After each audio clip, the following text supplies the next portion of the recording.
Bien-aimés, vous les oints, vous les élus de cette heure trouble, approchez-vous. Bienvenue, vous les oints, vous les bien-aimés de cette heure trouble. Bienvenue, vous qui portez dans votre poitrine un feu que le monde entier essaie d'éteindre sans jamais comprendre pourquoi il brûle encore. Bienvenue, l'élu. Vous, l'authentique. Celui ou celle qui sent, depuis des années, une fatigue qui ne ressemble à aucune autre. Une fatigue que le sommeil ne guérit pas. Une fatigue que les vacances ne touchent pas. Une fatigue qui s'installe après chaque conversation où vous avez été le confident, l'épaule, le pansement, et jamais l'écouter. Vous savez de quoi je parle. Vous avez cette lumière, cette capacité presque magnétique à apaiser, à comprendre, à absorber la douleur des autres. Et c'est précisément pour cela qu'on vous a choisi comme cible. Parce que les âmes comme la vôtre, l'élu, sont des phares dans l'obscurité. Et tout phare attire, sans le vouloir, ceux qui veulent remplir leur propre vide avec votre énergie pure. Votre empathie est votre plus grand don, mais sans la bonne protection, elle devient votre plus grande faiblesse.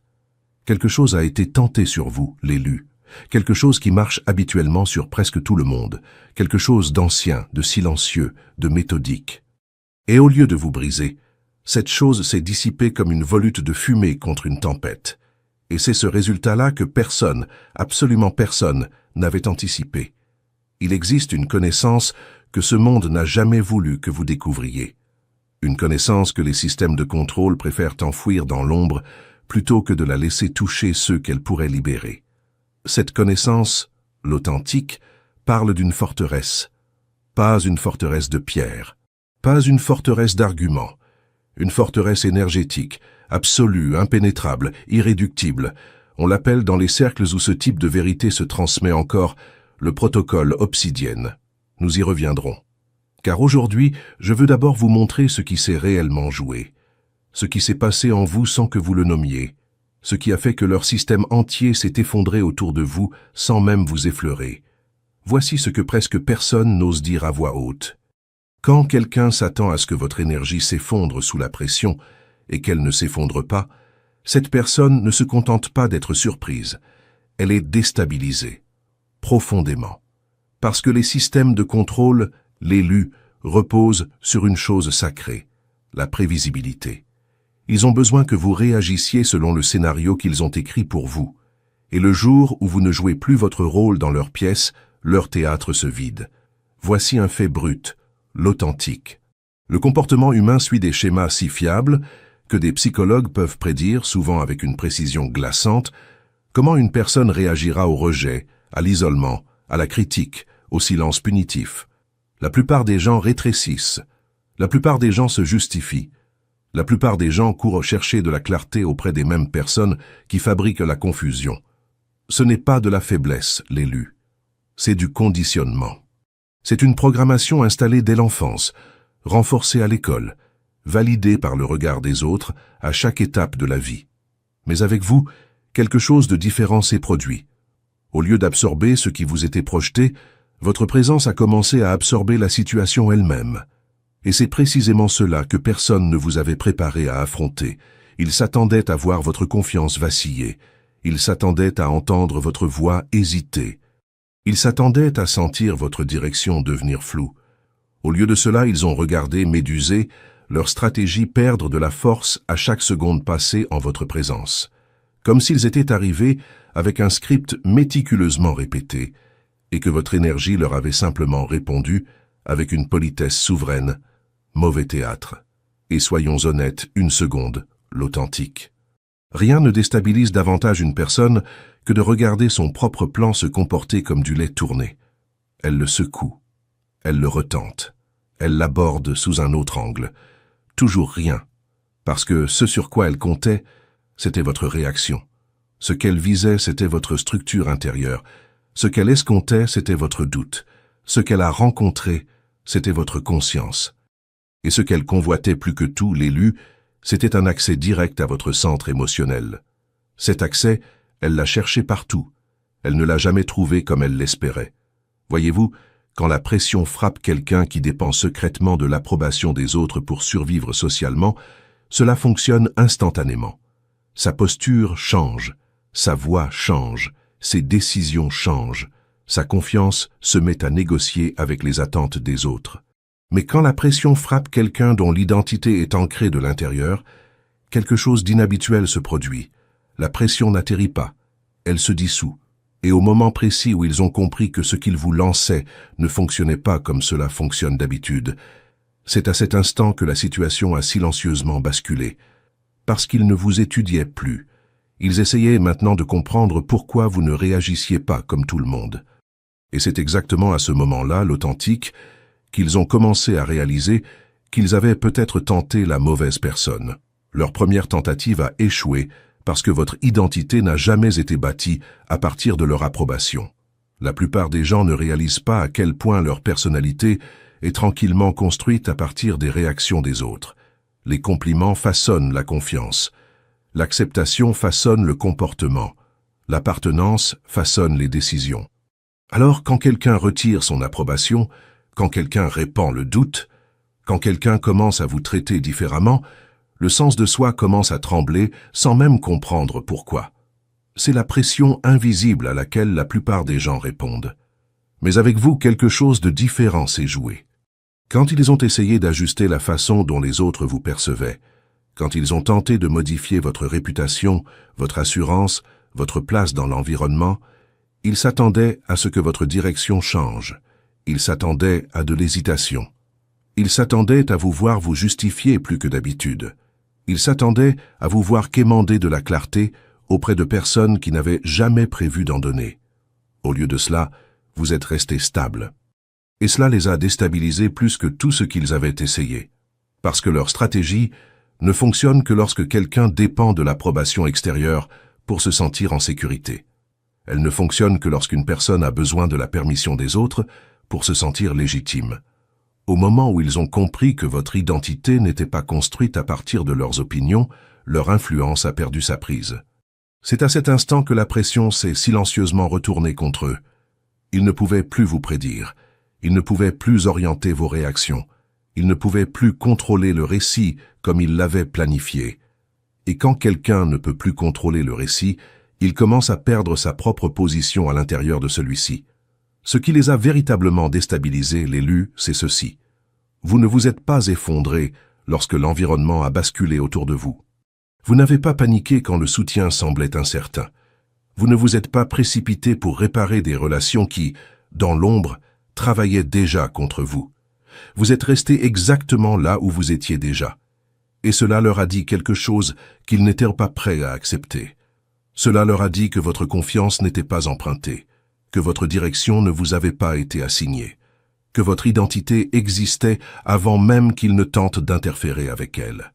Et une fois que quelqu'un réalise qu'il ne peut pas modeler la façon dont vous vous percevez, il cesse de se sentir puissant à vos côtés, comme il l'était auparavant. Leur deuxième tentative s'est brisée parce que vous avez cessé de réagir aux personnalités pour observer les structures. La plupart des gens interagissent avec les autres en fonction de l'image qu'ils se font d'eux. Ils répondent au titre, à la sympathie, à l'assurance apparente, à la popularité, à la réputation. Si quelqu'un sourit souvent, il suppose la bonté.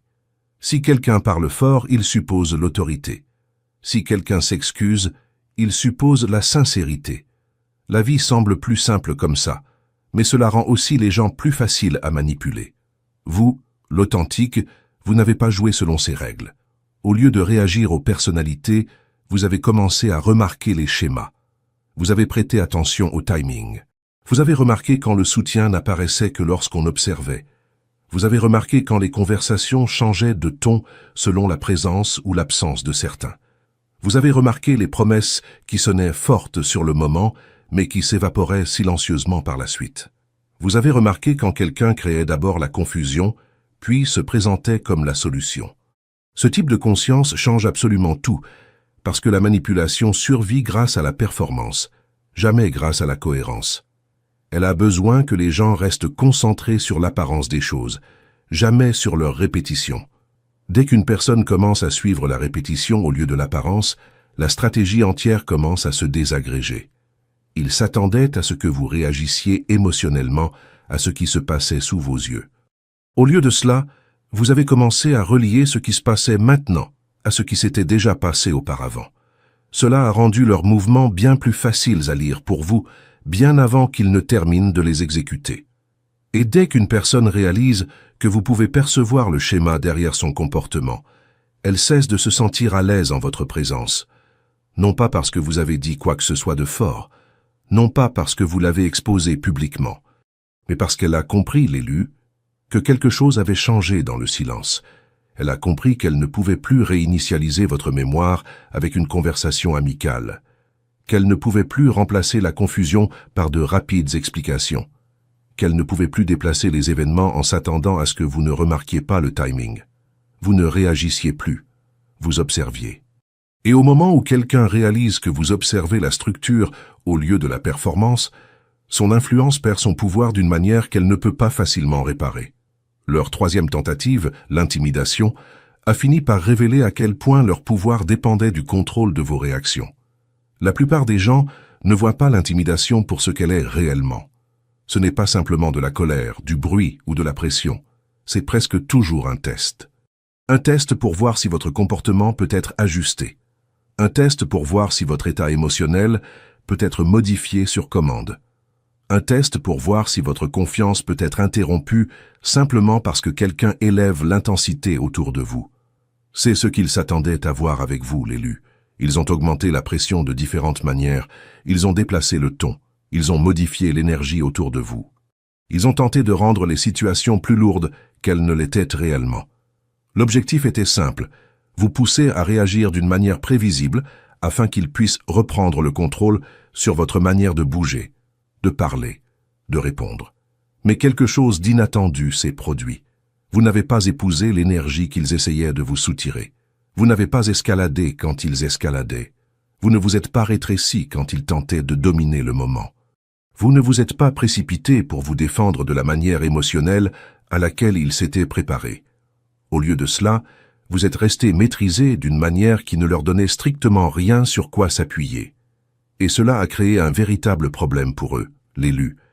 Parce que l'intimidation ne fonctionne que lorsque l'autre personne réagit émotionnellement. Si vous tressaillez, ils gagnent une direction. Si vous argumentez, ils gagnent en engagement. Si vous paniquez, ils gagnent en influence sur votre prochain mouvement. Mais quand rien de tout cela ne se produit, leur pression n'a nulle part où atterrir. Alors la situation bascule. Ils ne vous contrôlent plus. Ils essaient maintenant de vous déchiffrer en temps réel. Et c'est à cet endroit précis que leur faiblesse se révèle. Parce que quiconque dépend du contrôle des réactions n'est pas préparé à quelqu'un qui n'offre pas facilement ses réactions. Cela expose à quel point leur pouvoir est construit sur la prévisibilité, plutôt que sur une véritable autorité.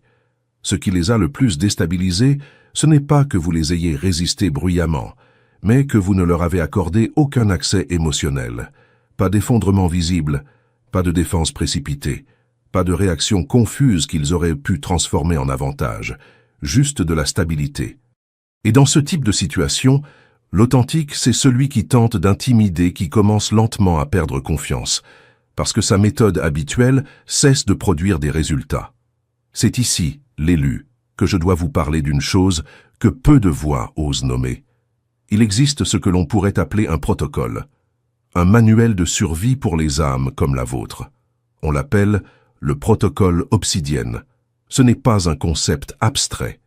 C'est une armure énergétique concrète, une pratique quotidienne qui densifie votre aura jusqu'à ce que les vampires émotionnels rebondissent littéralement sur vous sans même savoir pourquoi leur approche ne fonctionne plus.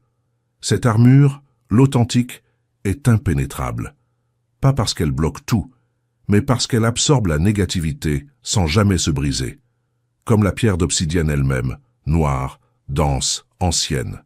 Le protocole obsidienne vous enseigne l'art du non, sans culpabilité. Il vous montre comment fixer des limites énergétiques claires sans jamais avoir à vous justifier. Et surtout, il vous accompagne dans ce que j'appelle la reconquête souveraine, la récupération de toute l'énergie qui vous a été volée ces dernières années par de faux amis, par des relations à sens unique, par des gens qui vous considéraient comme une station-service émotionnelle. Quand vous appliquez ce protocole, l'élu, les manipulateurs ne vous fuient pas par hasard. Ils vous fuient parce que leur outil principal, votre réaction, s'est évaporé. Leur quatrième tentative, la projection, a échoué parce que vous n'avez jamais accepté l'identité qu'il tentait de vous assigner. L'une des manières les plus courantes dont les gens essaient de gagner le contrôle sur les autres ne passe pas par la force, mais par la définition. Ils commencent à vous étiqueter de petites manières d'abord. Un commentaire ici, une suggestion là, une opinion répétée suffisamment souvent pour finir par ressembler à un fait. Une fois qu'une étiquette colle, les gens commencent à se comporter à l'intérieur de celle-ci sans même s'en rendre compte. C'était leur stratégie avec vous, l'authentique. Ils ont essayé de vous définir de manière à limiter la façon dont les autres vous verraient, et même la façon dont vous vous verriez vous-même. Ils s'attendaient à ce que vous ajustiez votre comportement pour vous défendre contre ces étiquettes. Ils s'attendaient à vous voir devenir réactif, soit en tentant de prouver qu'ils avaient tort, soit en vous rétrécissant lentement à l'intérieur de ce qu'ils suggéraient que vous étiez. Mais vous n'avez rien accepté de tout cela. Vous n'avez pas construit votre identité autour de la correction ou de la défense. Vous n'avez pas dépensé votre énergie à argumenter contre chaque version d'eux-mêmes qu'ils créaient dans leur conversation. Vous êtes simplement resté cohérent dans votre être, sans faire de votre personnalité entière une réaction à ce qu'ils disaient. Et cela a rendu leur projection instable, l'élu, parce que la projection ne fonctionne que lorsque la cible l'absorbe. Si quelqu'un commence à vous traiter d'incohérent et que vous commencez à douter de chacune de vos décisions, l'étiquette commence à s'enraciner. Si quelqu'un vous qualifie de difficile et que vous commencez à vous justifier en boucle, l'étiquette se renforce à travers votre propre comportement. Mais quand rien de tout cela ne se produit, l'étiquette n'a plus rien à quoi s'attacher. Ce qui les a frustrés, c'est que leur version de vous n'est jamais devenue votre version de vous-même. Un écart s'est formé, et cet écart est devenu visible avec le temps. Les gens ont commencé à remarquer que ce qui se disait sur vous ne correspondait pas à ce qu'ils voyaient. La contradiction a affaibli le récit sans que vous ayez à le combattre directement. Vous n'avez pas eu à argumenter. Vous n'avez pas eu à vous défendre. Vous n'avez pas eu à participer à la distorsion. Vous avez simplement refusé de la devenir. Et quand quelqu'un ne parvient pas à vous assigner une identité que vous acceptez, son contrôle perd l'un de ses outils les plus puissants, parce qu'il ne peut plus définir votre place dans le récit qu'il tente de raconter. Leur 5e tentative, les pièges émotionnels, s'est effondrée parce que vous n'avez pas répondu sur le calendrier qu'ils avaient préparé pour vous. Beaucoup de stratégies de contrôle ne reposent pas sur ce qui est dit, mais sur le moment où cela est dit, et sur la rapidité avec laquelle on attend que vous répondiez. La pression se construit souvent à travers le timing, une accusation soudaine, une réponse différée qui crée de l'incertitude, une situation conçue pour vous faire sentir que le silence signifie culpabilité et que l'urgence signifie obligation. La plupart des gens tombent dans ce rythme sans s'en rendre compte, parce qu'ils se sentent contraints de répondre immédiatement afin de restaurer la paix. C'était la structure sur laquelle ils s'appuyaient avec vous, l'authentique. Ils s'attendaient à vous voir réagir vite, à vous justifier rapidement, à défendre votre position avant même d'avoir pensé complètement, à vous précipiter vers la clarté juste pour éliminer le malaise. Ce type de réaction vous aurait placé à l'intérieur de leur calendrier, là où ils auraient pu orienter la direction de vos émotions et façonner le résultat de la situation. Mais vous n'avez pas bougé sur leur horloge. Vous ne vous êtes pas précipité pour remplir le silence d'explication. Vous n'avez pas répondu à la pression simplement parce qu'elle était appliquée. Vous n'avez pas laissé l'urgence remplacer la clarté. Au lieu de cela, vous êtes resté à votre propre rythme, même lorsque la situation était conçue pour vous en sortir. Et cela a tout changé, l'élu, parce que les pièges émotionnels ne fonctionnent que lorsque la cible entre dans le timing du piège. Dès que vous refusez ce timing, la structure commence à se décomposer. L'urgence perd son effet, la pression perd sa direction, la confusion cesse de fonctionner comme prévu. Ce qui a empiré les choses pour eux, c'est que votre délai n'était pas de la confusion.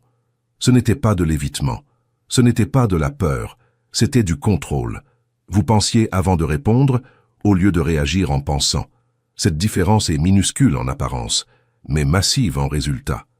Et quand quelqu'un réalise qu'il ne peut pas brusquer votre esprit, il perd un point d'influence majeur, parce qu'il ne peut plus forcer de décision à travers la pression. Il ne peut plus créer de raccourcis émotionnels qui contournent votre jugement. Alors leur piège ne vous a pas attrapé. Il s'est effondré sous son propre calendrier parce que vous avez refusé de vivre à l'intérieur de l'urgence qu'ils avaient créée. Leur 6e tentative a échoué parce qu'ils ont pris votre calme pour de la confusion. Beaucoup de gens supposent que lorsque quelqu'un ne réagit pas fortement, cela signifie qu'il ne comprend pas ce qui se passe. Cette supposition est courante parce que la plupart des réactions dans la vie quotidienne sont émotionnelles et immédiates. Quand quelque chose semble injuste ou menaçant, les gens répondent généralement vite, parfois sans penser clairement. Alors, le silence ou le calme est souvent mal interprété comme de la faiblesse, de l'hésitation ou un manque de lucidité. C'était leur erreur avec vous, l'élu. Ils s'attendaient à des réactions visibles. Ils attendaient de la frustration, des explications précipitées, une défense émotionnelle ou quelque forme de malaise visible qui aurait montré que vous étiez affecté. Quand rien de tout cela n'est apparu, ils ont rempli le vide avec leur propre interprétation. Ils ont supposé que vous étiez incertain. Ils ont supposé que vous traitiez l'information lentement. Ils ont supposé que vous ne voyiez pas la situation dans son entier. Mais ce qu'ils n'ont pas réalisé, c'est que vous étiez pleinement conscient, l'authentique. Simplement, vous ne jouiez pas cette conscience. Vous ne réagissiez pas d'une manière qui leur donnait du feedback. Vous ne leur montriez pas où leur pression atterrissait. Vous ne révéliez pas votre processus intérieur. Et cela a créé un angle mort pour eux, parce qu'ils étaient habitués à lire les gens à travers leurs réactions. Sans réaction, ils ont perdu leur point de référence. Alors ils ont continué leur approche, convaincus qu'ils étaient toujours en avance. Pendant ce temps, vous compreniez déjà bien plus que vous ne le montriez. Et ce décalage, l'élu, c'est là que leur confiance a commencé à s'affaiblir. Parce que quand quelqu'un croit qu'il vous influence mais ne voit aucune preuve de cette influence, il commence à douter que ses actions fonctionnent du tout. Et quand ces méthodes habituelles cessent de produire des résultats visibles, il commence à mal interpréter la situation entièrement. Ce qui a empiré les choses pour eux, c'est que votre calme n'a pas bougé sous la pression. Il est resté cohérent. Il n'a pas monté. Il n'a pas cédé. Et il n'a pas révélé les fissures qu'ils s'attendaient à voir. Cette stabilité a rendu leur interprétation encore plus instable. Au final, ils n'avaient pas affaire à de la confusion de votre côté. Ils avaient affaire à un mauvais jugement du leur. Et une fois qu'ils ont compris que votre calme n'était pas un manque de conscience, mais un niveau différent de contrôle, toute leur manière de vous approcher a cessé d'avoir le moindre sens pour eux. Leur 7e tentative, la pression, vous a renforcé parce qu'elle vous a forcé à vous détacher du besoin d'être compris par tout le monde. La plupart des gens sous-estiment à quel point leur stress vient du fait d'essayer d'être correctement compris. Ils se justifient en boucle. Ils ajustent leur ton selon celui qui écoute. Ils essaient de corriger les malentendus, même lorsque l'autre personne n'a aucune intention de comprendre. Avec le temps, cela crée une dépendance silencieuse à l'approbation, parce qu'être vu correctement commence à ressembler à une sécurité émotionnelle. C'était l'environnement qui tentait de se former autour de vous, l'élu. Des interprétations erronées vous étaient lancées, des récits sélectifs étaient construits, vos intentions étaient lues de la pire manière possible. Ce que vous faisiez était sorti de son contexte, déformé en quelque chose qu'il n'avait jamais été. Et la réaction naturelle, pour la plupart des gens, aurait été de basculer en mode correction, de réparer immédiatement chaque malentendu pour que leur image reste intacte. Mais quelque chose a changé dans votre réponse. Vous avez cessé de traiter chaque malentendu comme une chose à réparer tout de suite. Et d'abord, l'authentique, cela ressemble à du retrait aux yeux de ceux qui sont habitués à contrôler le récit. Ils s'attendent à des clarifications immédiates. Ils s'attendent à des efforts émotionnels pour réinitialiser leur perception. Quand cela ne vient pas, ils supposent que la pression fonctionne. Ils supposent que vous devenez instable, affecté par ce qui se dit. Mais ce n'était pas ce qui se passait. Vous étiez en train de séparer lentement votre identité intérieure de l'interprétation extérieure. Au lieu d'attacher votre sens de vous-même à la façon dont les autres vous lisaient, vous avez commencé à reconnaître que toutes les opinions ne nécessitent pas de correction et que tous les malentendus ne méritent pas d'énergie. Ce changement-là, l'élu, retire un poids émotionnel considérable, parce qu'une fois que vous cessez d'essayer d'être parfaitement compris par des personnes engagées à vous mal comprendre, vous regagnez votre foyer. Votre attention revient à votre propre pensée plutôt qu'au récit des autres. Vos décisions deviennent moins réactives. Votre énergie émotionnelle cesse d'être drainée par des cycles constants d'explication. Ce qu'ils n'ont pas réalisé, c'est que leur pression ne vous a pas affaibli. Elle a filtré votre attention.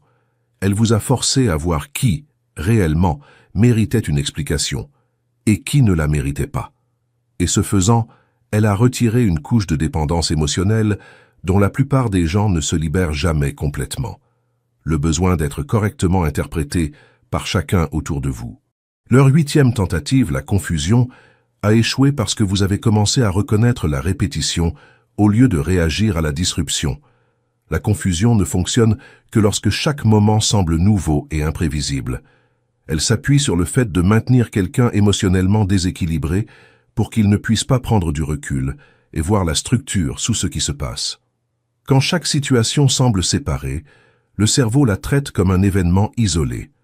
Et cela rend plus difficile de percevoir les schémas.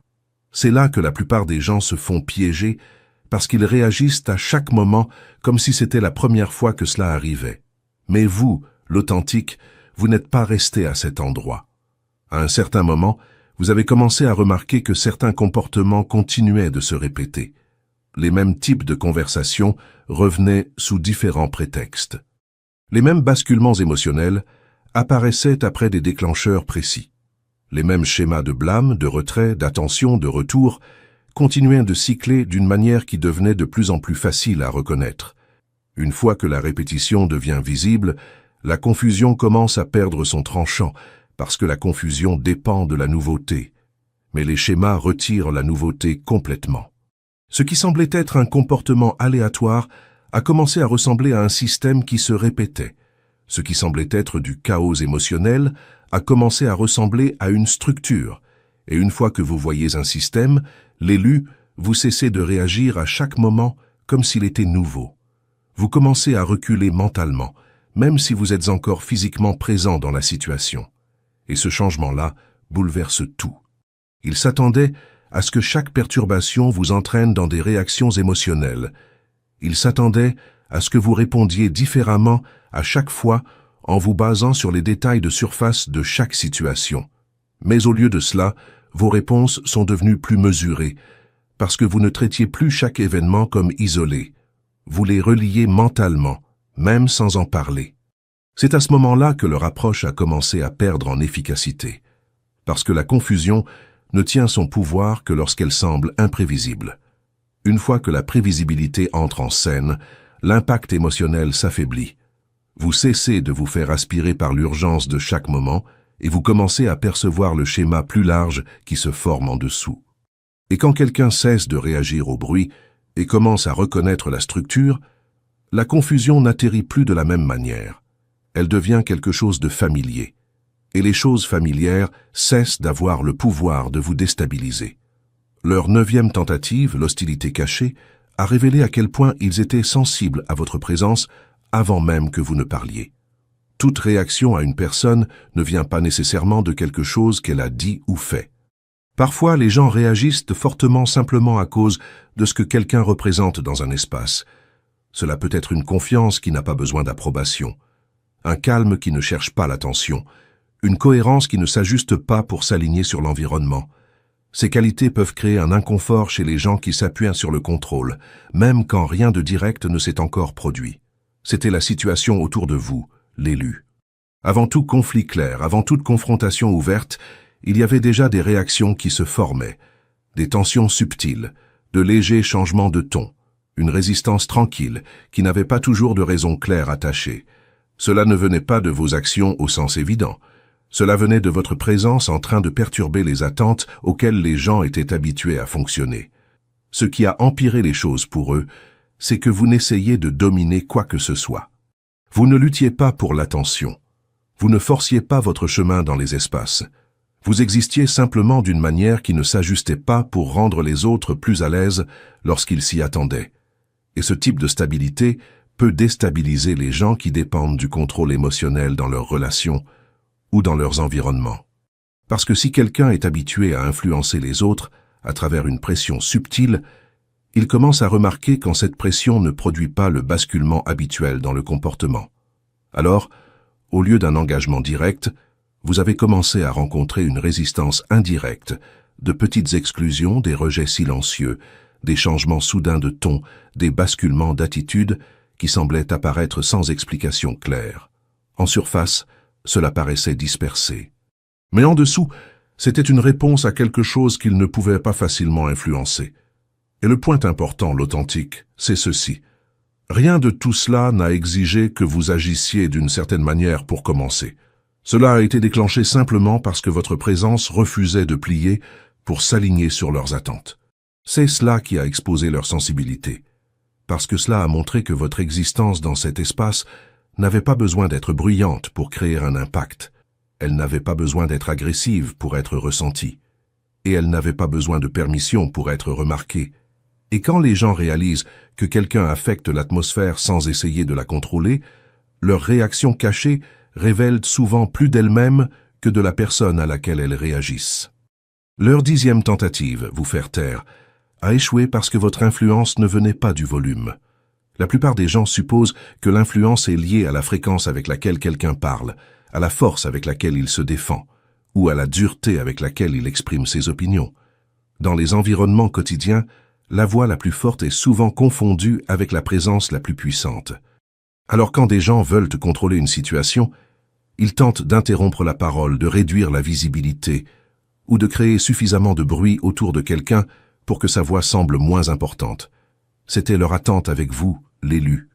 Ils pensaient que s'ils réduisaient votre présence, défiaient vos paroles ou créaient suffisamment de résistance autour de votre expression, votre influence s'affaiblirait. Ils supposaient que votre impact dépendait d'être constamment entendu, constamment en train de vous expliquer, ou constamment engagé avec ce que les autres disaient de vous. Mais ce n'était pas là que votre influence résidait.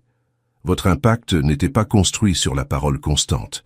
Il était construit sur la cohérence, la manière dont vous restiez le même lorsque les situations changeaient, la manière dont vos actions correspondaient à vos paroles au fil du temps, la manière dont votre comportement ne bougeait pas juste pour s'aligner sur la pression ou sur l'approbation.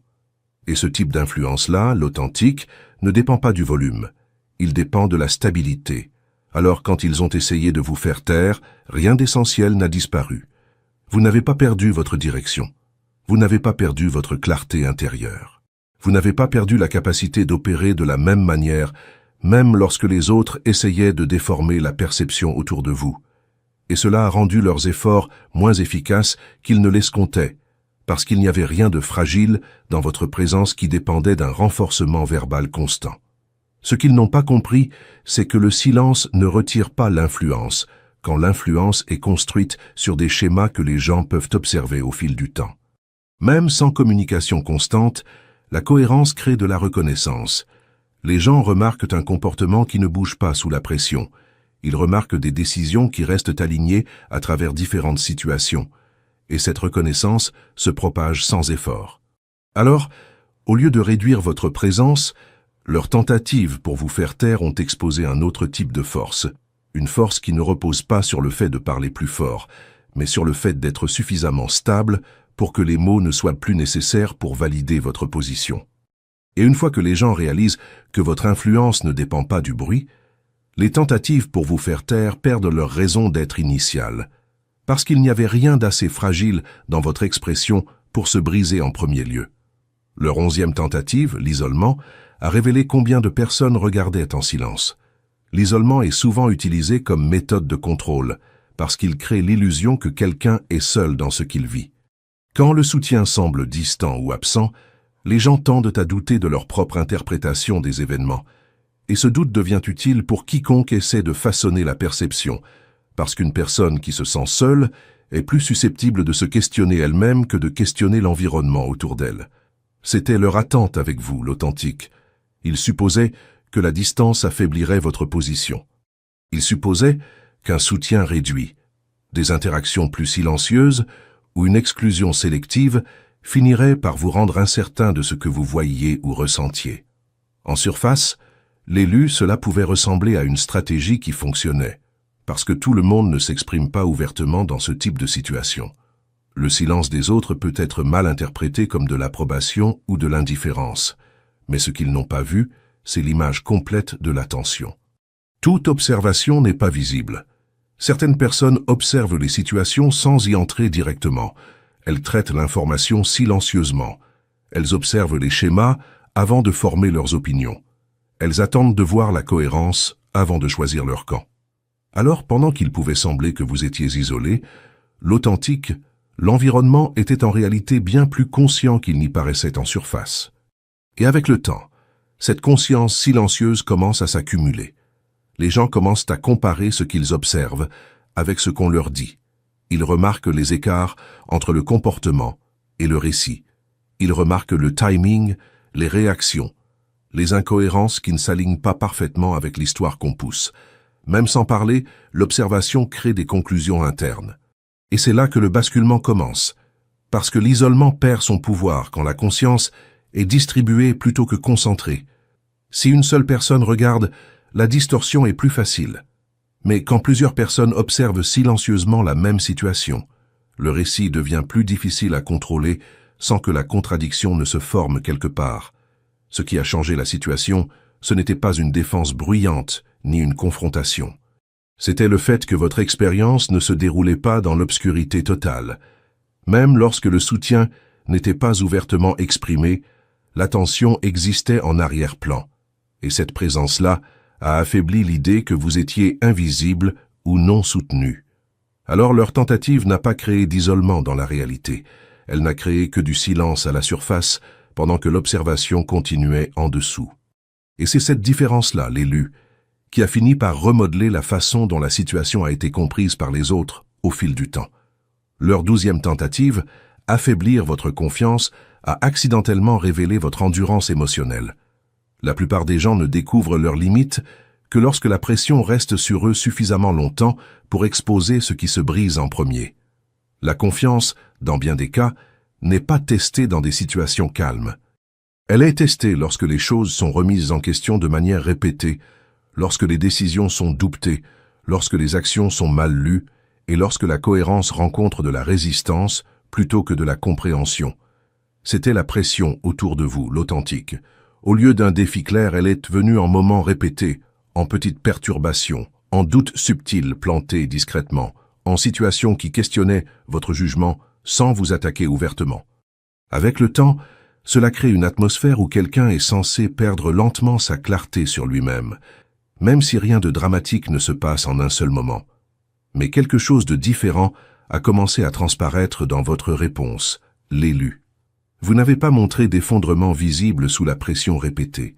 Vous n'avez pas commencé à surcorriger chaque action. Vous n'avez pas commencé à douter de chaque décision en temps réel. Au lieu de cela, vous avez continué à avancer avec un niveau de stabilité qui ne correspondait pas à ce que la pression était censée produire. Et cela a créé de la confusion chez les personnes qui l'appliquaient. Parce que la pression n'est généralement efficace que lorsqu'elle crée un changement visible, lorsque quelqu'un commence à hésiter davantage, lorsqu'il commence à se justifier de manière excessive, lorsqu'il commence à ajuster son comportement juste pour éviter un inconfort supplémentaire. Mais quand ces signes-là n'apparaissent pas, la pression perd son point de référence. Ce qu'ils n'ont pas réalisé, c'est que votre confiance n'était pas construite sur le fait d'être constamment renforcée par les autres. Elle était construite sur la cohérence interne. Alors, au lieu de vous effondrer sous le questionnement répété, vous avez commencé à filtrer ce qui méritait réellement votre attention et ce qui ne la méritait pas. Et ce processus de filtrage vous a rendu plus stable, pas moins. Avec le temps, les tentatives pour vous affaiblir ont commencé à révéler quelque chose à quoi ils ne s'attendaient pas. Vous n'ajustiez pas votre identité pour qu'elle corresponde à la pression appliquée. Vous mainteniez votre direction tout en retirant le bruit inutile autour d'elle. Et c'est là que le basculement s'est produit, parce que ce qui était destiné à réduire votre confiance a fini par mettre en lumière votre endurance émotionnelle à la place. Et une fois que l'endurance devient visible, la stratégie originale perd son effet escompté, parce que la réponse ne correspond plus au résultat qu'ils essayèrent de produire. Leur 13e tentative, le mauvais jugement à votre sujet, les a forcés à affronter des limites qu'ils ne s'attendaient pas à voir. La plupart des gens ne réalisent pas à quel point ils construisent des suppositions sur les autres à partir d'informations incomplètes. Ils observent quelques réactions, quelques décisions, quelques réponses émotionnelles, et ils construisent ensuite tranquillement une image complète dans leur esprit. Cette image devient leur point de référence. Après cela, ils commencent à prédire comment cette personne se comportera sous pression, comment elle réagira dans un conflit, et où se trouvent probablement ses limites émotionnelles. C'est ce qu'ils ont fait avec vous, l'authentique. Ils ont créé une attente de vos réponses basée sur des moments limités. Ils ont supposé qu'ils comprenaient vos schémas, vos réactions, vos frontières. Alors, quand les situations ont été façonnées pour tester ces suppositions, ils s'attendaient à des résultats prévisibles. Ils attendaient de l'hésitation à certains moments. Ils attendaient des réactions émotionnelles à des déclencheurs précis. Ils attendaient que vous suiviez les schémas qu'ils vous avaient déjà assignés. Mais les résultats n'ont pas correspondu à leurs attentes, l'élu. Au lieu de réactions prévisibles, ils ont rencontré de la cohérence là où ils s'attendaient à de la fluctuation. Au lieu de points de rupture visibles, ils ont vu de la stabilité là où ils supposaient que la pression créerait des fissures. Au lieu d'un comportement s'alignant sur leurs suppositions, vos réponses sont restées à l'extérieur du cadre qu'ils avaient construit dans leur esprit. Et ce décalage-là, l'authentique, a créé un problème pour eux. Parce que quand le modèle interne qu'on a d'une autre personne cesse de fonctionner, on est forcé de remettre en question sa propre compréhension. Et cette remise en question est inconfortable. Surtout quand la personne qu'on essaie de prédire ne rentre dans aucune catégorie facile. Ce qui a rendu les choses plus difficiles pour eux, c'est qu'ils ne pouvaient plus anticiper votre prochain mouvement avec confiance. Leur sentiment habituel de contrôle dépendait de leur capacité à prédire les réactions à partir des comportements passés. Une fois cette prévisibilité disparue, leur confiance dans leur propre interprétation s'est affaiblie. Et c'est là que leurs limites se sont montrées. Pas vos limites émotionnelles, les leurs. Leur incapacité à vous définir avec précision les a forcés à composer avec une incertitude à laquelle ils n'étaient pas préparés. Parce que c'est une chose d'influencer quelqu'un qu'on comprend.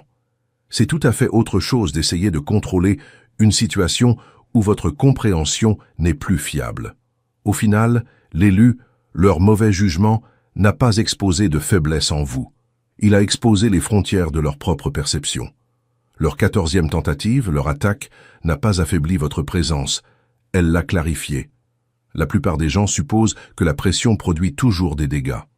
Que si quelqu'un est ciblé suffisamment longtemps, questionné à répétition, ou entouré de négativité, quelque chose à l'intérieur doit éventuellement se briser ou se rétrécir. Cette supposition vient de l'observation des gens qui s'appuient lourdement sur la validation extérieure. Quand leur environnement change, leur identité change avec. Alors la pression semble efficace, parce qu'elle crée une instabilité visible. Mais ce n'était pas votre issue, l'authentique. Au lieu de vous briser, la pression a commencé à retirer les distractions autour de vous. Elle a dépouillé les réactions inutiles, les explications inutiles et le bruit émotionnel inutile qui prend habituellement de la place dans la pensée quotidienne. Ce qui restait, c'était quelque chose de plus focalisé, de plus direct et de plus stable dans sa direction. Et c'est là que la clarté a commencé à se montrer. Parce que la clarté ne vient pas toujours du confort, l'élu. Parfois, elle vient de la répétition d'une pression qui force une personne à cesser de réagir émotionnellement et à commencer à observer plus attentivement. Vous commencez à remarquer ce qui compte réellement et ce qui n'est que du bruit essayant de vous faire sortir de votre route. Vous commencez à séparer l'interférence émotionnelle de l'information réelle. Ce qu'il pensait flouter dans votre sens de vous-même l'a en fait affûté. Il s'attendait à de la confusion, de l'hésitation, de la fatigue émotionnelle. Il s'attendait à vous voir perdre votre direction ou à vous voir douter de vos décisions sous la pression. Mais au lieu de cela, vous êtes devenu plus sélectif avec votre attention. Vous avez cessé de vous engager avec tout sur un pied d'égalité. Vous avez cessé de traiter chaque réaction comme importante. Vous avez cessé de donner de l'énergie à des choses qui n'étaient conçues que pour vous distraire. Et ce changement-là a aussi modifié la façon dont les autres vous percevaient, l'élu. Parce que quand quelqu'un est flou, il semble souvent dispersé ou incohérent. Mais quand quelqu'un devient plus clair sous la pression, sa présence commence à se sentir plus définie. Les gens commencent à remarquer la stabilité. Ils commencent à remarquer la direction. Ils commencent à remarquer que vos réponses ne sont pas aléatoires, mais filtrées à travers quelque chose de plus ancré que l'émotion seule. Au final, ce qui était censé vous affaiblir a fini par révéler une structure plus forte en dessous. Non pas parce que la pression a ajouté quelque chose à vous, mais parce qu'elle a retiré ce qui n'avait jamais été essentiel dès le départ. Et c'est ici, l'élu, que tout se condense en une vérité que rien ne peut plus masquer. Ce qu'ils ont appelé un sort, une emprise, une malédiction, n'a jamais été ce qu'ils imaginaient. Ce n'était pas une force invisible modelant votre réalité ou pliant votre direction. C'était de la pression, de la perception et de la supposition, stratifiées ensemble par des gens qui croyaient que l'influence ne fonctionne que lorsque quelqu'un réagit de la manière attendue. Mais ce qu'ils ont échoué à comprendre, c'est que tous les esprits ne sont pas construits de la même manière, et que toutes les identités ne sont pas façonnées de l'extérieur vers l'intérieur. Tout ce qu'ils ont tenté, l'intimidation, la confusion, l'isolement, l'étiquetage, les jeux de timing, la pression silencieuse, était conçu autour d'une seule idée, que vous finiriez par vous ajuster pour correspondre à leurs attentes. Mais au lieu de cela, quelque chose de différent s'est produit, l'authentique. Vous êtes devenu plus difficile à lire, non pas parce que vous vous cachiez, mais parce que vous ne réagissiez plus de manière prévisible. Vous avez commencé à remarquer les schémas, au lieu de tomber dans les performances. Vous avez cessé de vous précipiter dans les pièges du timing émotionnel. Vous avez cessé de vous expliquer auprès de gens engagés à vous mal comprendre. Et sans même avoir besoin de riposter, vous avez créé une distance avec une influence qui dépendait entièrement de la réaction. Ce qui a véritablement changé, l'élu, ce n'est pas votre environnement, c'était votre conscience à l'intérieur de celui-ci. La pression ne vous a pas défini, elle vous a révélé. La confusion ne vous a pas brisé, elle a exposé la répétition. L'isolement n'a pas effacé votre présence, il vous a montré qui observait silencieusement. Le mauvais jugement ne vous a pas limité, il a exposé les limites de la compréhension des autres, et le silence n'a pas affaibli votre influence. Il a prouvé que votre cohérence était plus forte que les mots. Alors, quand tout est réduit à sa vérité centrale, l'élu, rien n'a frappé votre aura et n'a survécu. Au lieu de cela, tout ce qui était destiné à vous déstabiliser a fini par perdre sa structure au moment précis où cela a rencontré quelqu'un qui ne répondait plus à partir de la peur, de l'urgence ou de la pression émotionnelle. C'est pour cela que le système entier s'est effondré sur lui-même, non pas parce qu'il a cessé d'exister, mais parce qu'il a cessé de fonctionner sur vous. Et c'est cela que la plupart des gens manquent, l'authentique. La force n'est pas toujours une question de résistance bruyante. Parfois, elle consiste à ne pas entrer dans le jeu de la manière dont il s'attendait à ce que vous y entriez. Et adopter cette posture qui est la vôtre naturellement depuis le début, c'est précisément ce que le protocole obsidienne vient formaliser. Pas pour vous transformer en autre chose, pour révéler ce que vous avez toujours été. Pour confirmer ce que vous pressentiez sans oser le nommer. Pour mettre fin une fois pour toutes à l'exploitation émotionnelle que vous avez subie. Et pour restaurer l'énergie qui vous a toujours appartenu, l'élu, celle qu'on vous a volée goutte à goutte, en silence, sous couvert d'amitié, d'amour, de loyauté. Avant que je ne ferme cette porte entre nous, je dois vous dire quelque chose d'essentiel, l'authentique. Ces vérités que vous venez de recevoir, peu de voix les prononcent. Elles ne survivent dans l'ombre que parce que les véritables élus, ceux qui sont déjà éveillés, ceux qui reconnaissent leur propre lumière dans ces paroles, choisissent de soutenir ces recherches indépendantes, pas par devoir, par loyauté envers ce qui les a libérés. Si ce que vous avez entendu ici a allumé quelque chose en vous, si vous savez au fond de vous que cette voix ne peut pas se taire, alors vous savez ce qu'il reste à faire. Chaque don, aussi modeste soit-il, maintient cette lumière allumée dans l'obscurité. Rien n'est trop petit, tout est sacré. Maintenant, deux chemins s'ouvrent devant vous, l'élu. Et le choix que vous ferez dans les prochaines secondes définira les mois, peut-être les années, qui viennent. Le premier chemin est celui du scellage absolu de votre propre aura. Si vous êtes prêt à transformer votre sensibilité en forteresse imprenable, à mettre fin définitivement à l'exploitation émotionnelle, à devenir cette obsidienne vivante qui absorbe toute négativité sans jamais se briser, alors téléchargez l'e-book du protocole obsidienne.